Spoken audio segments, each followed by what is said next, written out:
Bom, primeiro quero agradecer pelo convite, porque gosto muito de dar aula, né? Mas principalmente porque vamos falar sobre o assunto mais importante na vida de um cristão, que é a Santa Missa. É claro que o meu objetivo aqui não é fazer uma catequese sobre a Santa Missa, tampouco fazer uma formação litúrgica sobre a Santa Missa. Não quero me deter nas questões rituais e também não quero me deter nas questões de instrução do missal. O que gostaria é apenas de oferecer a vocês, a todos nós, algumas meditações que podem nos ajudar para que nós possamos viver a Santa Missa de um modo mais profundo. E por isso eu vou partir da minha área de estudo. Eu sou padre há 10 anos, né? Completei agora em dezembro 10 anos. Desculpe. E tenho... Arrume para mim. Sim. E tenho 21 anos de vida religiosa, né? 22. Agora completei neste ano. Eu fui para a vida religiosa com 14 anos de idade. Né? E a minha primeira experiência religiosa foi dentro da Toca de Assis, que foi fundada pelo padre Roberto Lettieri. E então, assim, qual é a minha área de estudo, né? Eu concluí a minha teologia, como qualquer padre. Obrigado. Depois eu fiz o meu mestrado em Direito Canônico na Faculdade São Paulo Apóstolo de Direito Canônico, e a minha área de estudo é a santidade sacerdotal.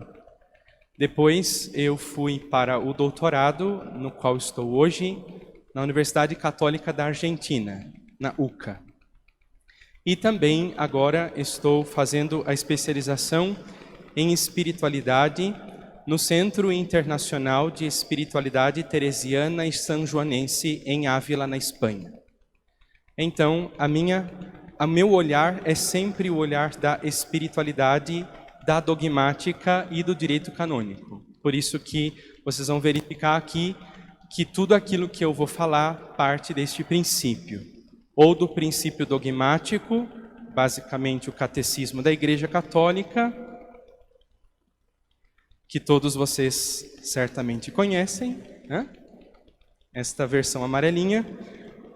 Vamos também falar do viés canônico. Aqui está o nosso companheiro, que é o direito canônico. As leis da Igreja Católica estão todas aqui. E também o viés espiritual, que vamos encerrar, se tudo correr bem, com Santa Faustina Kowalska, né? Então vou citar também o Diário de Santa Faustina. E, claro, a Sagrada Escritura, que é a fonte para tudo aquilo que a gente vai falar. Tá bem? Então, espero que eu consiga transmitir tudo em 1 hora, porque alguns sabem que eu sou bastante enrolado, e para mim tem hora para começar, mas não tem hora para terminar. Em todo caso, falarei o que for possível. Está bem? Saúdo aqui o Padre Narciso, eu vi que ele estava sentado ali. Está ali. O Diácono Maurício também. É muito horrível falar perto de padres, né? E de diáconos também. Muito bem. Então, o tema que escolhi ali é a grandeza do santo sacrifício da missa. Então, nós vamos tentar meditar um pouquinho sobre este mistério, que é o maior mistério da nossa fé, que é o santo sacrifício da missa. Eu não sei se você já prestou atenção, mas muitas vezes nas nossas paróquias, elas parecem mais uma feira do que um lugar sagrado. Especialmente na Santa Missa, não é muito difícil a gente encontrar gente conversando, dormindo, mascando chicletes, mexendo no celular, andando para lá e para cá. E por que isso acontece dentro das nossas igrejas? Porque nós não compreendemos o que nós estamos fazendo aqui dentro. Porque se nós de fato compreendêssemos a grandeza da Santa Missa, nós nos comportaríamos como os anjos se comportam diante do trono de Deus. Se você pegar, por exemplo, o livro do Apocalipse de São João, você vai perceber que o livro do Apocalipse é uma liturgia sem fim. Porque uma das funções do livro do Apocalipse é apresentar a liturgia celeste, aquilo que os anjos e os santos experimentam no céu. Lá fala dos turíbulos, dos anciãos, do Cordeiro assentado sobre o trono, e que eles cantam Sanctus, Sanctus, Sanctus, Dominus, Deus, Sabaoth, né? Santo, Santo, Santo, Senhor Deus do universo. E o que é que nós fazemos na terra? Nós tentamos imitar os anjos e os santos que já vivem a liturgia divina para trazer o céu à terra. Mas olhe para as nossas comunidades e perceba que na grande maioria das vezes nossas comunidades parecem tudo menos uma representação do céu. Parece um salão de festa, um salão de jogo, um salão de conversa, um salão de qualquer coisa social, menos algo sobrenatural. E aqui eu sou bastante duro nesse sentido. Goste quem gostar e quem não gostar, dois trabalhos. Porque se nós, padres, não zelamos pela sacralidade da igreja, quem vai zelar? O prefeito? Ninguém. Por isso é muito importante que nós entendamos que nós não sabemos nos colocar dentro da igreja porque nós não entendemos a grandeza sobrenatural do que acontece ali dentro. Há pessoas que conseguem ter mais sacralidade diante do seu iPhone do que diante da Santa Missa. Há mulheres que têm mais sacralidade diante da sua chapinha do que diante de Jesus Eucarístico. Há homens que têm mais sacralidade diante do seu carro do que diante da Santa Missa. Dói, né? Mas é a verdade. Quem me conhece um pouco mais sabe que eu sou assim. Me dá o microfone, eu falo assim, certo? Vamos lá. Tentar entrar nesse mistério da grandeza do santo sacrifício da missa. Nós estamos então reunidos para meditar sobre um tesouro. Porque a Santa Missa é um tesouro. E um tesouro que precisa ser descoberto. Talvez aqui nós tenhamos alguns problemas de catequese, alguns problemas de doutrina, que fazem com que hoje nós não saibamos nos colocar diante do mistério da Santa Missa. E sabe por quê? Porque no fundo, nós sofremos algumas influências muito perigosas para a fé. A primeira, o protestantismo. A segunda, a teologia da libertação, e a terceira, a influência maçônica. Estas três influências são totalmente prejudiciais à fé católica. Por quê? Porque a influência protestante anula o sacramento. Anula o sacramento. A influência maçônica anula a presença de Deus, porque existe um ser supremo que rege todas as coisas. E aqui não vou entrar nessa questão, porque, enfim. E o terceiro elemento, que seria a teologia da libertação, que anula toda a questão sobrenatural. Então perceba que a grande maioria das nossas igrejas perderam essas três coisas. Primeiro, a centralidade de Deus, porque onde está Deus nas nossas igrejas? Na salinha do lado. Que o tempo todo que eu fiquei lá dentro, eu não vi nenhum de vocês ir lá rezar diante dele.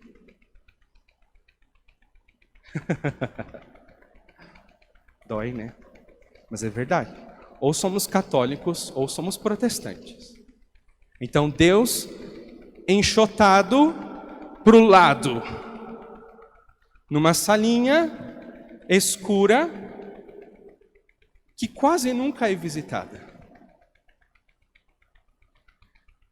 A segunda coisa, transformamos a Santa Missa num evento social.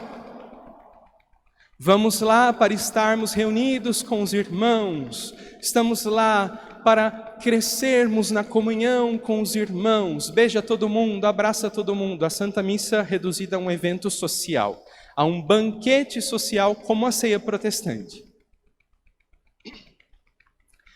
E a terceira coisa que vem pela influência protestante, principalmente, nas nossas paróquias o mais importante não são os sacramentos. Tanto é que você vai encontrar muitas paróquias onde só tem Santa Missa de final de semana. A semana inteira tem reunião disso, reunião daquilo, pastoral disso, movimento daquilo, reunião daquilo, mas o sacramento é só de sábado e domingo. Isso é influência protestante. Porque a influência protestante, ela tira a centralidade do sacramento. E isso vai entrando na nossa vida e influencia o modo como nós celebramos a Santa Missa, gente. Influencia. Por isso nós temos que redescobrir o tesouro da Santa Missa, que gradativamente vai sendo tirado de nós. Perceba, por exemplo, como nas nossas catequeses, hoje a centralidade é bíblica. Claro que a centralidade bíblica ela é importante, mas nos falta a questão sacramental. Basta você, padre, quer dizer, aqui só tem 2 padres, né?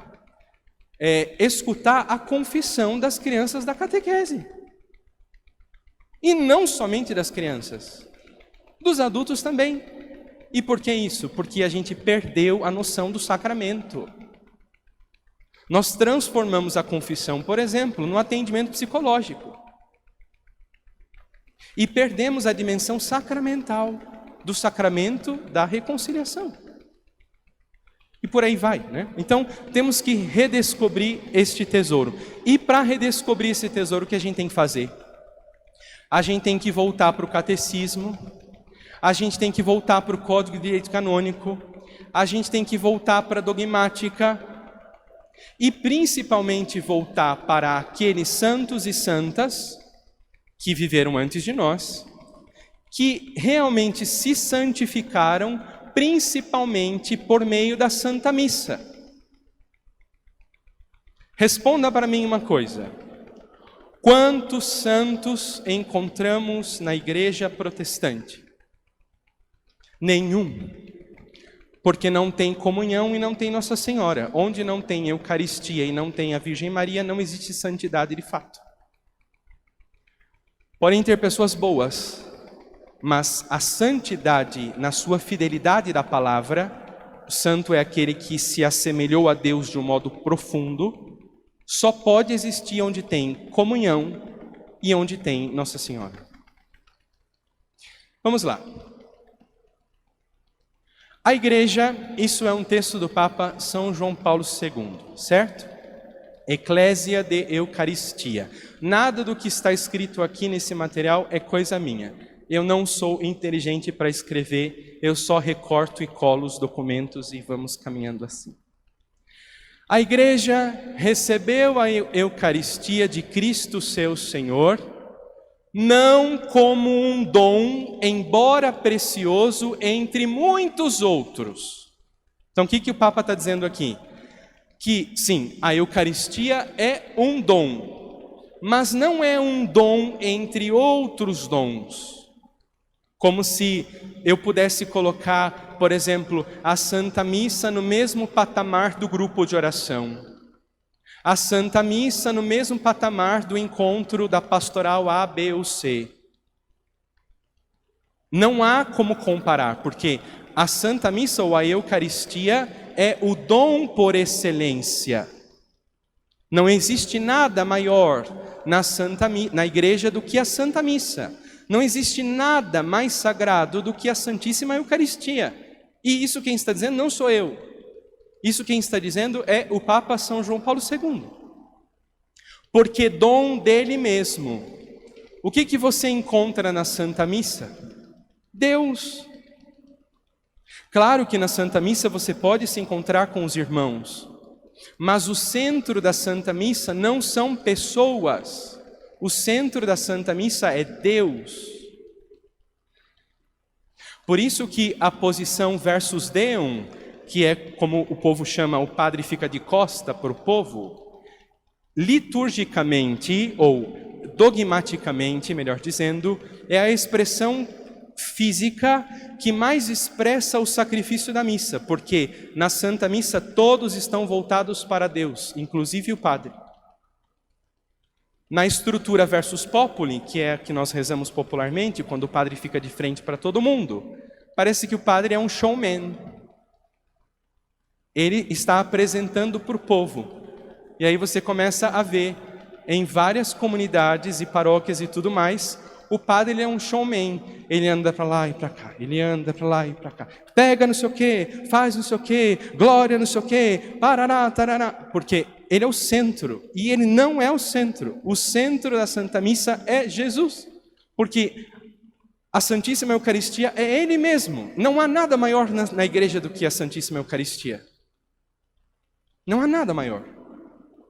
E a gente tem que entender porque essa é a mente da igreja. A igreja entende que não existe nenhum dom maior ou mais importante do que a Santíssima Eucaristia ou do que a Santa Missa. Então, da sua pessoa na humanidade sagrada e também da sua obra de salvação. Então, partimos desse primeiro ponto.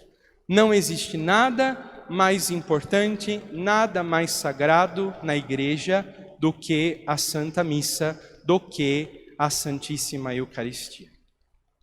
Isso significa o quê, meu irmão? Que na minha vida, enquanto cristão católico, a Santa Missa tem que ser o centro. A Santa Missa tem que ser o ponto mais importante. Porque se eu sou membro da igreja, eu tenho que pensar como a igreja pensa. Seguimos. Coloquei aí uma pintura, né?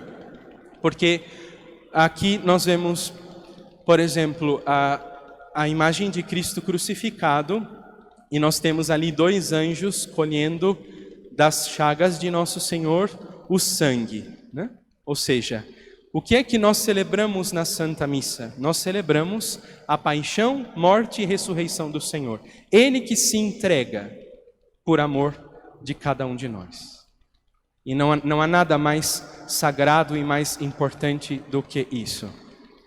Por isso, por exemplo, que nós padres somos orientados a celebrar a Santa Missa de casula, não de estola.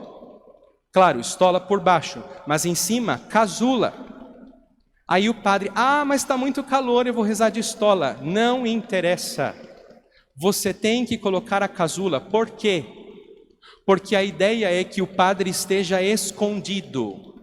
Escondido. A função da casula é esconder o padre. Só sobram suas mãos, seus pés e a sua cabeça, sua boca, no caso, para que ele fale em nome de Cristo, ande em nome de Cristo, haja em nome de Cristo, mas na verdade é Cristo nele. Não é por uma questão assim, isso é frescura da igreja. Existe um fundamento. Existe um fundamento. Claro que o padre pode passar calor e prefere rezar de estola, mas a estola não manifesta a grandeza do sacrifício, porque o sacerdote, diz direito canônico, age in persona Christi captis, ou seja, tudo aquilo que ele faz, ele está fazendo em nome de Cristo. Por isso não é a missa do padre André, não é a missa do padre Elcio, não é a missa do padre Narciso, é a missa de Cristo. Cristo é o centro. Né? Seguimos aqui. Coloquei uma citação do Catecismo da Igreja, muito importante que depois você que tem um catecismo, grife o seu catecismo. Se você não tem, compre, porque um católico que não conhece o catecismo é meio protestante. Né? Para ir para o protestantismo é um fiozinho, bem pequenininho. O que diz a Igreja Católica sobre a Santíssima Eucaristia e, consequentemente, sobre a Santa Missa? A Eucaristia é fonte e ápice de toda a vida cristã. Isto é uma afirmação que está no Concílio Vaticano II. Né? Sacrosanctum Concilium sobre o sacramento da Eucaristia. Então, o que a gente tira aqui? Que a Eucaristia é fonte e ápice. O que é fonte? Fonte é de onde nasce tudo. Então, tudo aquilo que a Igreja faz nasce da Santa Missa, nasce da Santíssima Eucaristia. Isso é uma interpretação dos padres da Igreja muito bonita. Quando, lá no livro do Gênesis, Deus vai criar a mulher, Deus cria a mulher do lado de Adão. Né? Do lado de Adão adormecido, nasce a mulher. E a Igreja nasce da onde? Nasce do lado de Cristo. Portanto, a Igreja só tem força e dinamismo porque a sua força e o seu dinamismo vêm da Eucaristia. Então, agora em algum lugar do mundo há um padre celebrando a Santa Missa. A celebração desta Santa Missa dá força para que eu pregue a vocês, dá força para que os missionários que estão em terra de missão agora evangelizem, dá força para você casado ser fiel aos seus votos e seus compromissos matrimoniais, dá força para as monjas que estão nas clausuras rezando pela igreja. Tudo vem como fonte da Santíssima Eucaristia. Por isso que, espiritualmente falando, aquilo que o mundo mais quer, e a gente sabe que por detrás do mundo está o príncipe deste mundo, que é Satanás, ele quer de todas as formas possíveis fazer o quê? Impedir que celebremos a Santa Missa. E experimentamos isso concretamente no auge da pandemia do coronavírus. Porque espiritualmente a igreja não tem força e vigor se não for pelo santo sacrifício da missa. É da missa que jorra toda a força e todo o vigor. Ah, mas agora eu não estou na Santa Missa. Agora eu não estou. Mas os frutos que Deus derrama pelo santo sacrifício da missa, eles atingem a terra inteira. A terra inteira é fecundada pela graça de Deus quando um padre está celebrando o santo sacrifício da missa. Por isso o Padre Pio dizia, é mais fácil que o mundo viva sem o sol do que sem a Santa Missa. Porque aquilo que o sol dá à criação, vida, vigor, crescimento, né? É exatamente a mesma coisa que a Santa Missa dá a nós. Ou melhor dizendo, Jesus Eucarístico dá a nós. E Jesus Eucarístico desce do céu à terra pelo santo sacrifício da missa. Mas, ao mesmo tempo, a Eucaristia é ápice. O que é ápice? O ponto mais alto. Gostaria de fazer um exercício, vocês que fazem parte do ECC. Vocês querem saber se vocês estão de fato evangelizados? Basta olhar como vocês celebram a Santa Missa. Porque se em vocês não cresce o desejo de ir à Santa Missa, não cresce a piedade de celebrar com devoção, com amor, com piedade, com paixão, vocês não atingiram o ápice da fé. Porque o ápice, isso diz a igreja, é a Santíssima Eucaristia. Como é que eu sei que alguém de fato está se tornando um cristão verdadeiro? Eu sei que você vai dizer assim, ai, se ele ama os pobres e não sei o quê. Claro, não existe como falar do amor sem falar da caridade. E aqui faço um parênteses. Todos vocês conhecem uma santa chamada Teresa de Calcutá. Há um cardeal chamado Comastri. O cardeal Comastri, quando ainda era seminarista, enfrentou uma grande crise vocacional e quase saiu do seminário. E ele então escreveu uma carta para a Madre Teresa, pedindo que ela rezasse por ele e que ajudasse porque ele estava mais para lá do que para cá. Madre Teresa tinha o costume de responder todas as cartas, ou pelo menos um bilhetinho curto. Até aqui em Tatuí tem pessoas que têm bilhetes de Madre Teresa de Calcutá. E aí ela respondeu dizendo que ia rezar por ele e tal. O tempo passou, ele ficou padre. Ele estava em Roma e soube que Madre Teresa estava na casa das irmãs, ali em Roma. Elas têm uma casa ali próxima ao Vaticano. E ele queria, porque queria encontrar-se com Madre Teresa. Foi, as irmãs não deixaram ele falar com ela, porque todo mundo queria falar com ela. Mas ele ficou lá esperando, até que ela apareceu. E aí ele foi até ela e disse, olha, eu sou aquele seminarista, tarari, tarará. Ela então chamou e colocou ele para sentar e começaram uma conversa. Na conversa, Madre Teresa perguntou para ele o seguinte, quantas horas o senhor reza por dia? Ele disse, eu celebro a Santa Missa todos os dias, rezo o terço todos os dias, eu rezo às 7 horas da liturgia das horas, portanto rezava também o ofício das leituras, né? Para quem entende um pouco disso. E isso. Aí ela diz, só? Ele diz, mas madre, eu pensei que a senhora ia perguntar quantos pobres eu visito por dia, quantos pratos de comida eu dou por dia, quantas obras de caridade eu faço por dia. Ela diz para o cardeal Comastri, de fato isso tudo é muito importante, mas filho, aprenda uma coisa, sem Deus somos muito pobres para ajudar os pobres. É isso que a igreja está dizendo, que a Eucaristia é fonte, porque é dela que vem todo o vigor, toda a força, todo o dinamismo, para você viver o seu casamento, por exemplo, para você educar os seus filhos, para que eu possa viver a minha vocação. Porque um padre que não é apaixonado por Jesus Eucarístico, ele vai se apaixonar pela paroquiana, ele vai se apaixonar pelo paroquiano. Pode saber, todos os escândalos sexuais envolvendo padres começaram quando a Santa Missa deixou de ser o centro da vida dele. Quando ele não entendia que a Santa Missa é fonte das promessas sacerdotais, das promessas matrimoniais, do vigor, do dinamismo, das nossas pastorais. Mas ao mesmo tempo, ápice.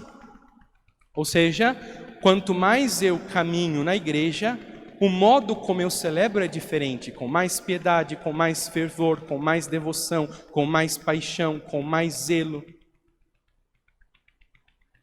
Agora perceba que, na grande maioria das vezes, nós entramos na igreja contando as horas para ir embora. Mas no círculo, ficamos até 2 da manhã.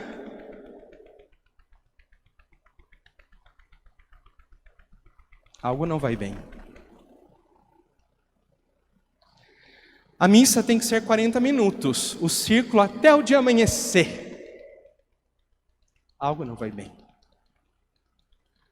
O ápice não é o círculo, o ápice é a missa.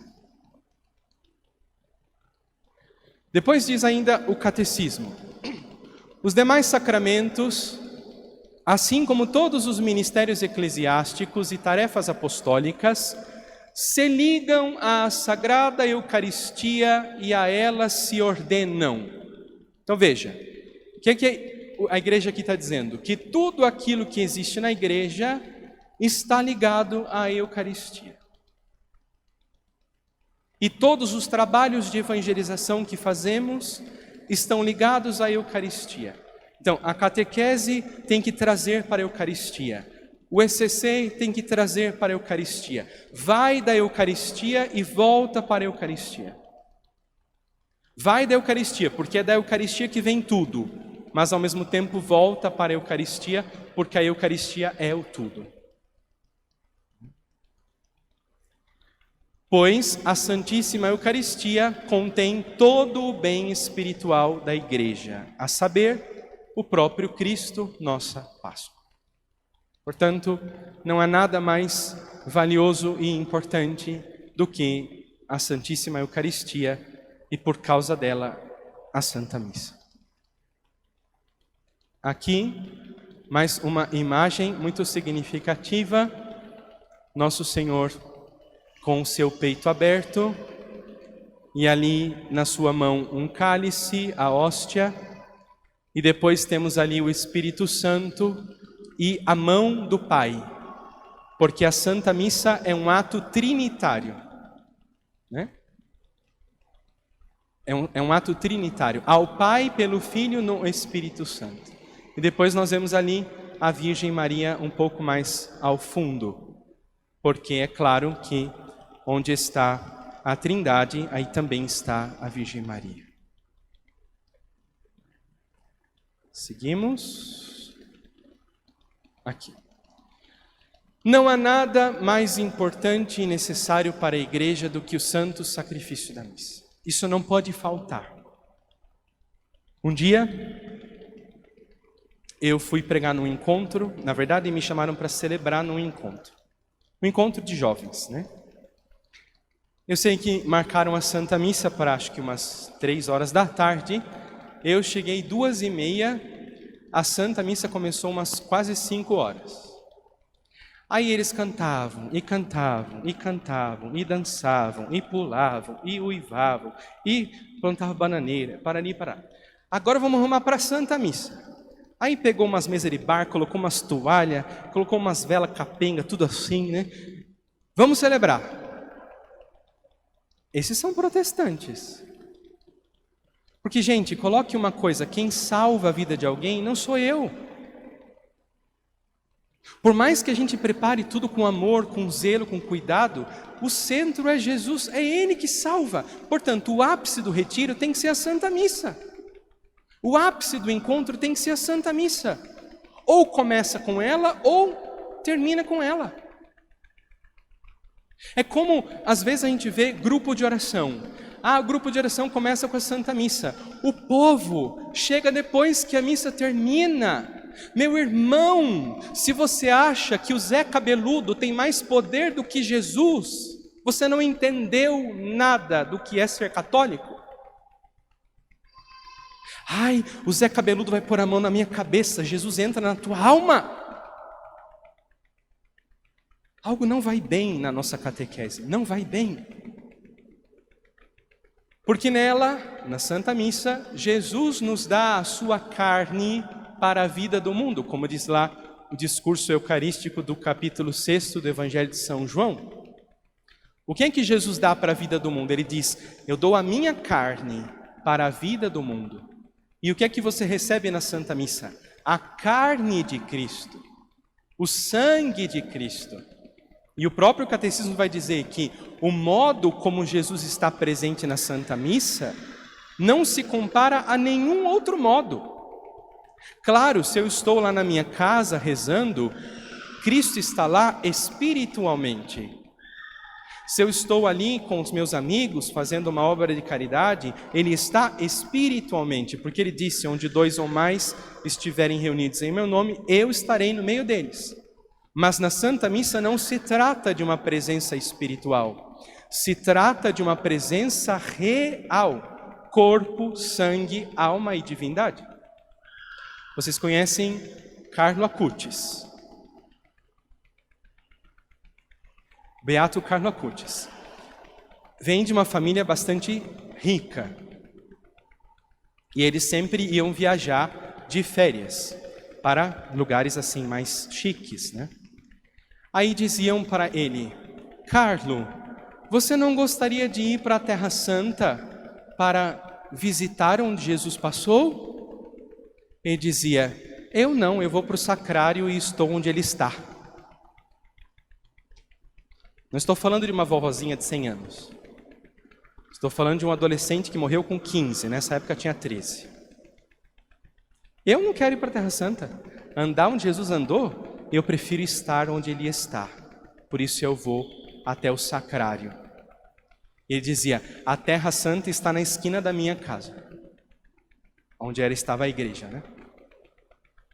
Porque ele de fato tinha essa compreensão de que na Eucaristia nós temos a carne de Cristo, vida do mundo. Eu estou cansado de atender pessoas que vão pedir a minha ajuda, que dizem assim: ai, padre, estou desmotivado, ai, estou cansado, ai, eu estou cheio de problema, ai, eu não tenho força. Amém. Talvez seja um problema físico, tem que tomar uns suplementos. Mas o principal problema, sabe o que é? O cara comunga uma vez por semana, mal ainda. E ele quer aguentar o tranco da vida. Queridinho, você come de 3 em 3 horas, e alguns mais do que isso, para aguentar o tranco da vida. E você quer aguentar as provas comungando uma vez por semana? Crie vergonha na sua cara. Ai, mas é difícil. Eu conheço pessoas que vão à academia às 5 horas da manhã, porque tem que emagrecer. Eu conheço pessoas que fazem jornada dupla de serviço, porque tem que ganhar mais dinheiro. Ou você acorda para a vida e entende que na Santa Missa está a tua carne, a tua vida, ou você vai sempre ser um católico capenga. A começar por nós padres, porque no dia de folga nós somos os primeiros que não celebramos. Folga!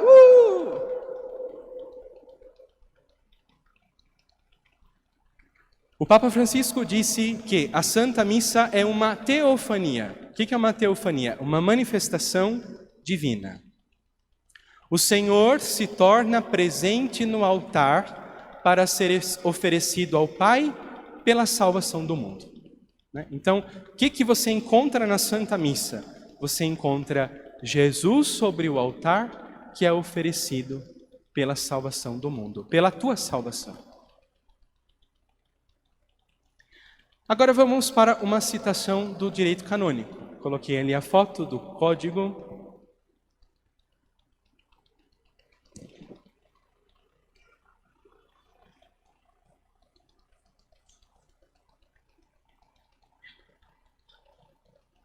Sabemos que o Código do Direito Canônico de 83, que é este, é o último filho do Concílio Vaticano II, né?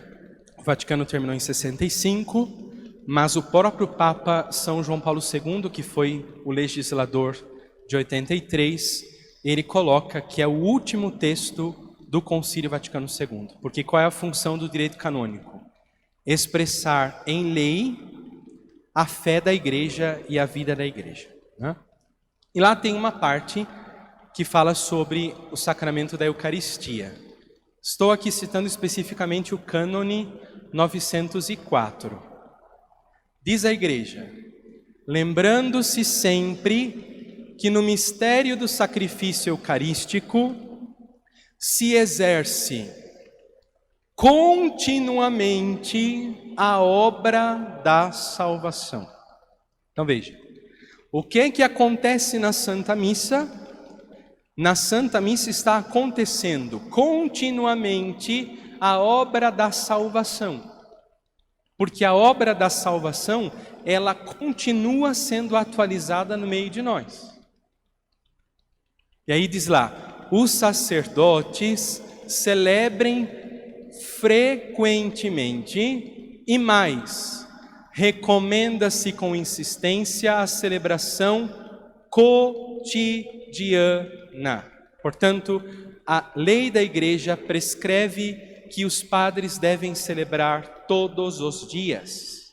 E diz lá: a qual, mesmo não se podendo ter presença de fiéis, é um ato de Cristo e da igreja, em cuja realização os sacerdotes desempenham seu munus principal. Por exemplo, alguém aqui trabalha em fábrica? Alguém trabalha em fábrica? Ou vocês são fábrica? Seu turno de trabalho é qual? 5 até as 2 e pouco. E o seu? O mesmo horário. 5 até 2 e pouco. É fácil você estar lá? É gostoso? Prazeroso? Divertido? Engraçado? Estar lá é difícil. Qual é a mística sobrenatural? Neste exato momento, 5 horas da manhã, em algum lugar deste mundo, um sacerdote vai subir o altar para celebrar o santo sacrifício da missa. Enquanto ele está celebrando o santo sacrifício da missa, o que é que acontece? A obra da salvação está sendo continuada. E esta obra da salvação continuada faz descer sobre a terra graças que vão visitar estas duas irmãs lá na fábrica para que elas consigam desempenhar bem a tarefa delas. Neste exato momento há um padre celebrando a Santa Missa. Ele nem sabe que nós estamos aqui, mas ele está continuando a obra da salvação. E o que a obra da salvação faz? Faz com que a graça desça sobre a minha alma para que possa pregar, sobre a sua alma para que possa escutar, e sobre a nossa alma para que possamos nos converter. Em cada minuto, em algum lugar da face da terra, um padre sobe ao altar para celebrar o santo sacrifício da missa. E é do sacrifício da Santa Missa, ou no sacrifício, que a obra da salvação acontece e que as graças são derramadas sobre a terra. Quantas catástrofes e quantas coisas são evitadas por causa da Santa Missa. E quantas graças são derramadas sobre a humanidade por causa da Santa Missa. Mas eu prefiro o meu grupinho. Ótimo. Seu grupinho é bom? É bom. Mas qual a diferença entre o seu grupinho e a Santa Missa? O seu grupinho são vocês que oferecem a Deus um sacrifício. Mas a Santa Missa é Deus mesmo que se oferece em sacrifício. Por isso que não existe nada maior do que a Santa Missa. Nós temos ali um grupo de oração fulano de tal. Ótimo, bom que rezem. Só que na Santa Missa é Cristo que reza. Portanto, não existe nada mais poderoso do que a Santa Missa. Só que a gente tem uma dificuldade porque nós não entendemos a grandeza da Santa Missa. Estamos quase concluindo. O tempo, porque os slides não. Voltamos um pouquinho para a Eclésia de Eucaristia do Papa São João Paulo II. Eclésia de Eucaristia é uma expressão latina que no português fica exatamente isso. A igreja vive de Eucaristia. Né? Então, a igreja vive da Eucaristia. Tire a Eucaristia da igreja e a igreja não terá mais força para nada. Tire a Eucaristia da nossa vida e nós não teremos mais força para nada. E ele continua dizendo, a igreja vive de Jesus Eucarístico, por ele é nutrida, por ele é iluminada. Então, o que acontece quando eu vou para a Santa Missa? Eu começo a ser nutrido espiritualmente. É como se eu recebesse uma bolsa de sangue. É como se eu recebesse uma dose de vida que vai me fortalecendo, que vai me animando, que vai me sustentando. E é exatamente por isso que a gente vê a grande maioria dos fiéis hoje sem qualquer tipo de força. Porque a vida eucarística desses irmãos é quase zero. Nós temos que dar graças a Deus porque moramos numa cidade pequena como Tatuí. Porque nós temos 11 paróquias. E nós temos a oportunidade de ir à Santa Missa todos os dias se quisermos. Porque aqui nesta basílica, até onde sei, tem missa todo dia. E no Santuário São José tem missa todo dia. Mas eu tenho que abrir mão de N coisas. Tudo na vida é assim. Se para nós algo é importante, nós realmente somos capazes de abrir mão de outras coisas para isto. Vale muito a pena você conhecer a história de uma santa médica. Como chama a santa médica que temos na igreja?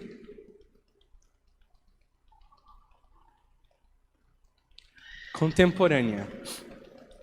Médica, mãe de vários filhos. Giana Beretta Molla. Santa Giana Beretta Molla era médica e ela teve uma gravidez de risco e diante do parto o médico disse: ou salvamos você ou salvamos a criança. E ela diz: salve o meu filho, que no caso era a Gianinha, que tem mesmo o nome da mãe. E a Santa Giana morreu algumas horas depois do parto. E a Santa Giana, com toda a loucura da vida de um médico, ela dizia: não posso deixar um dia sequer sem a Santa Missa. Eu tenho que ir à missa todos os dias. Carlo Acutis, a mesma coisa. Tenho que ir à missa todos os dias. Se a missa não fosse importante, o direito canônico não ia prescrever que é necessário que os padres celebrem todos os dias. Se a igreja estabelece que é para celebrar todos os dias, é porque existe um fundamento. E como eu dizia, nós temos que dar graças porque cada um de nós, por mais que moremos longe, no máximo em 40 minutos estamos na igreja. E ainda casos muito graves. Agora pense quem mora no Rio de Janeiro da vida, numa São Paulo da vida, que para conseguir chegar na igreja tem que pegar 3 ônibus, 2 metrôs, ou sei lá quantas horas de carro. É por isso que nas grandes cidades a fé, ela vai diminuindo cada vez mais. E aqui vale muito a pena nós reconhecermos o trabalho de evangelização do Frei Gilson, do Instituto Hesed, que é principalmente para estes que não podem ir à igreja, não para nós, que tropeçamos na igreja o tempo inteiro, numa cidade pequenininha como Tatuí. A Eucaristia é mistério de fé e ao mesmo tempo mistério de luz. Ou seja, a nossa fé ela cresce na medida em que celebramos a Santa Missa e ao mesmo tempo nós somos iluminados, né, espiritualmente falando, na medida em que celebramos a Santa Missa. Vamos lá. Sem a Eucaristia não podemos viver. Quero citar esta situação aqui, porque é bastante interessante. Vocês sabem que os cristãos sempre foram muito perseguidos pelos imperadores romanos. Há um imperador romano que realmente foi um demônio para os cristãos e que se chamava Diocleciano. Vale muito a pena ler um livro, um catatal assim, chamado Acta dos Mártires, e que relata ali o martírio do século II, primeiro, segundo, terceiro, e um pedacinho do quarto. E lá tem os mártires da época de Diocleciano. Vale muito a pena vocês também trabalhar nesse tema um dia no ECC, os mártires. Porque, por exemplo, o que eles faziam com os mártires? Quando era mulher, pegavam as unhas e erguiam as unhas uma a uma com um pedaço de pau. Pegavam o cabelo e puxavam o cabelo para trás, fazendo negar a fé, e ela não negava, então saía o couro com o cabelo. Né? A crucificação, assim, né, normal, como Nosso Senhor, a crucifixão em forma de X, como é o caso de Santo André, a crucifixão de ponta cabeça, como é o caso de São Pedro, a crucifixão invertida, que é um pedaço de bambu que é enfiado pelo ânus e subido até a garganta. Né? Fogo, as feras, aqui tem o Coliseu e coisas do gênero, e também alguns eram colocados em tachos de óleo fervendo, porque vocês sabem que a pele mais parecida com a pele do porco é a nossa. Né? Então, muitos morreram dessa maneira, degolados e tudo mais. Né? Quem foi o apóstolo que foi jogado no óleo fervendo?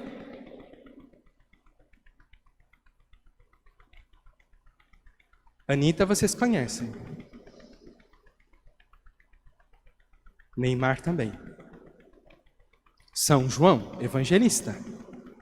São João Evangelista, antes de ir para a ilha de Pátismo, na Grécia, né?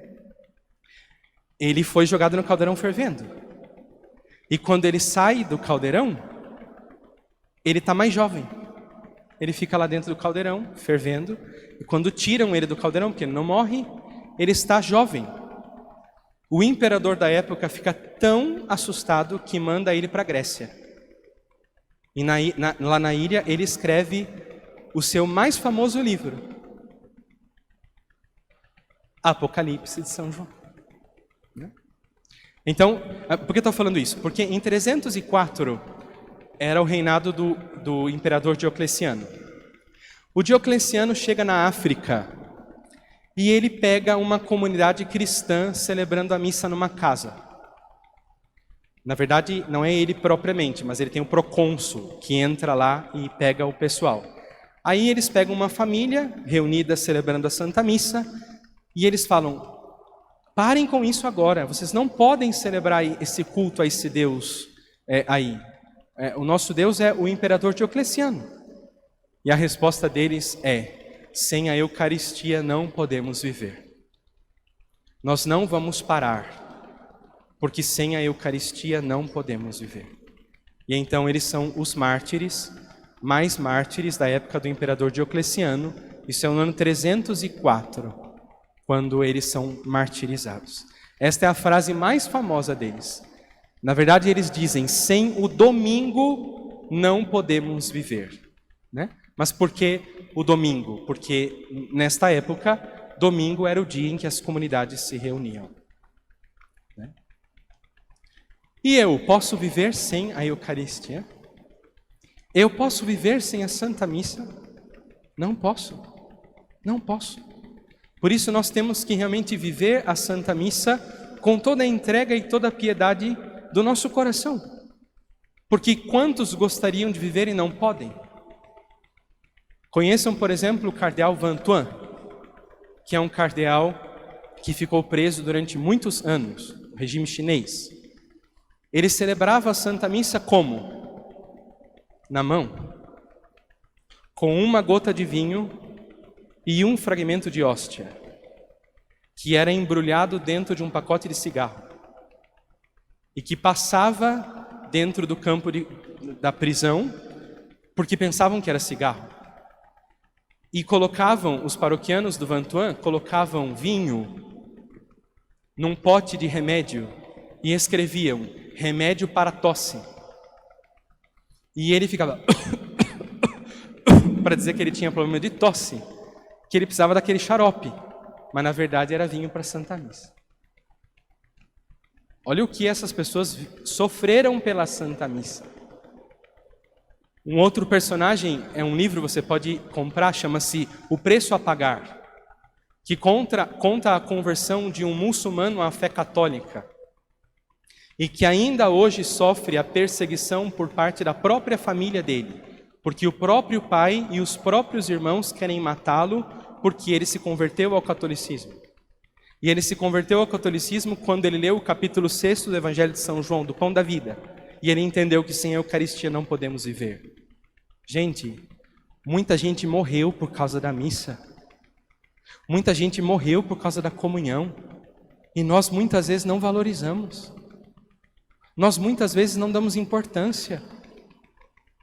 Muita gente já sofreu por causa disso. E nós, hoje não vou. Hoje estou cansado. Hoje não estou com vontade. Hoje estou com preguiça. Nós precisamos nos converter. Vamos acabando. Aqui, podemos acabar com este? Sim, podemos acabar com este. Quero então encerrar com mais um trecho do direito canônico. O texto que vocês, não sei se receberam ou vão receber, ele é maior, mas fica para vocês também lerem e meditarem se quiserem. Veja que interessante o modo como o direito canônico fala da Eucaristia.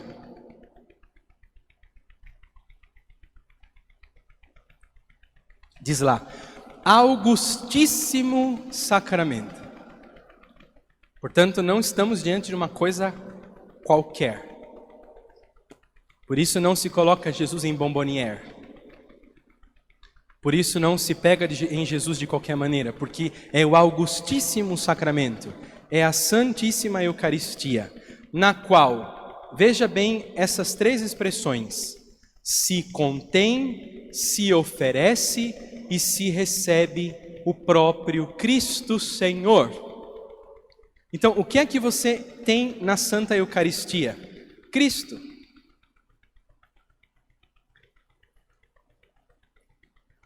Há uma matéria bastante interessante chamada demonologia, que estudamos num curso à parte, porque a grande maioria dos padres também tem medo do demônio, né? Mas não adianta, porque ele gosta de nós. Me lembro que no seminário um menino disse assim: eu não quero saber de demônio, então não pode ser padre. É como um médico que tem medo de sangue, não pode ser médico, porque é o nosso trabalho todos os dias. Lutar contra o mal, todos os dias. Então, por que eu estou dizendo isso? Porque o Padre Gabriele Amorti, que sem dúvida foi um dos maiores exorcistas que a igreja teve nos últimos tempos, ele contou uma história que um padre foi levar a comunhão para um doente. E saindo da casa do doente, chamaram ele para atender uma pessoa que estava possuída. E não deu tempo dele purificar a teca. Ele colocou a teca no bolso da batina, porque as nossas batinas são armários. Tenho muitas coisas aqui dentro. E aqui também tem muitos bolsos. E ele não conseguiu purificar. E ele foi atender a pessoa que estava possuída. E aí diz que quando ele entrou, a mulher que estava possuída disse: o que você veio fazer aqui, Jesus? E o padre disse: nossa, será que estou tão bom assim? Por quê? Né? Depois ele descobriu e entendeu que quando ele não tinha purificado, tinha ficado um pequeno fragmento de Nosso Senhor dentro da teca. E aquele pequeno fragmento foi suficiente para despertar naquela pessoa possuída pelo demônio a certeza de que Jesus estava ali. Às vezes os demônios creem mais do que nós. Basta olhar como nós damos a comunhão. Corpo de Cristo, corpo de Cristo, corpo de Cristo, corpo de Cristo, corpo de Cristo, corpo de Cristo. Até a picanha no domingo é cortada com mais zelo. Até as cuecas do marido são dobradas com mais carinho. Algo não vai bem. Então, nós recebemos Cristo, porque a Eucaristia contém Cristo. Não é símbolo, não é lembrança, não é sinal, não é parece, é Cristo. É Cristo. Depois, se oferece, né? Então, na fila da comunhão, eu estou recebendo quem? Cristo. E eu estou recebendo Cristo. Senhor, e pela qual continuamente vive e cresce a igreja. Como é que a igreja cresce, espiritualmente falando? Ela cresce por meio da Santa Missa. Como é que a igreja se fortalece espiritualmente? Por meio da Santa Missa. Como Santa Clara expulsa os sarracenos?